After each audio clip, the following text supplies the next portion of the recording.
Assalamualaikum warahmatullahi wabarakatuh. Nama saya Indri Sylvia Dewi dari kelas 12 IPS 2. Saya akan menjawab pertanyaan evaluasi berikut. Bagaimana pendapat kalian mengenai tuntutan dalam reformasi? Menurut saya, tergantung dari pandangan orang yang berpendapat sebelumnya. Reformasi ialah suatu kegiatan untuk menuju suatu perubahan yang baru, dan perubahan itu mengarah pada perubahan yang positif. Untuk saat ini mungkin saya kurang tahu reformasi di bidang apa, tapi pada saat pemerintahan Pak Presiden B.J. Habibie yang dimulai sejak pengunduran diri Pak Presiden Soeharto, itu menurut saya sangatlah baik dan sangat berpengaruh dengan Indonesia pada saat ini. Bayangkan saja, sebelum reformasi di segala bidang, pada tahun 1999 itu yang terjadi akibat krisis multidimensi.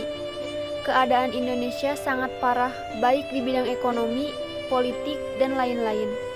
Apalagi ditambah dengan budaya KKN yang merajalela.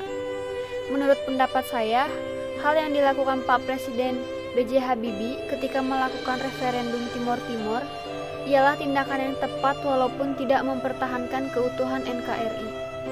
Tetapi dengan begitu mereka dapat memutuskan nasib mereka sendiri. Untuk pertanyaan yang kedua, bagaimana manfaat reformasi yang bisa kami rasakan sekarang?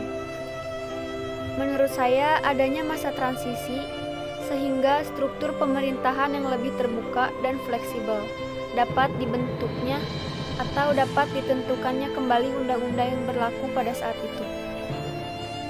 Dan untuk pertanyaan yang terakhir, apa saja yang paling mencolok antara kehidupan Orde Baru dengan Orde Reformasi?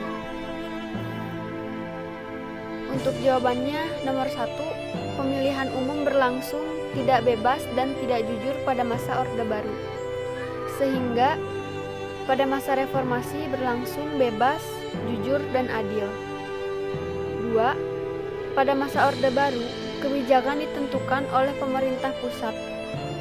Sementara pada masa reformasi dilakukan otonomi daerah untuk memberi wewenang mengambil kebijakan pada bidang tertentu. 3. Pada masa Orde Baru, pers dikekang, sementara kebebasan pers dijamin pada masa reformasi. 4. Pada masa Orde Baru, tindakan korupsi tidak ditindak dan dibiarkan. Sementara pada masa reformasi dibentuk KPK untuk melakukan penindakan korupsi. 5. Pada masa Orde Baru, terdapat duifungsi ABRI di mana militer memiliki peran penting dalam sosial budaya. Duifungsi ini dihapuskan pada masa reformasi. Mungkin cukup sekian penjelasan dari saya. Kurang atau lebihnya mohon dimaafkan. Wassalamualaikum warahmatullahi wabarakatuh.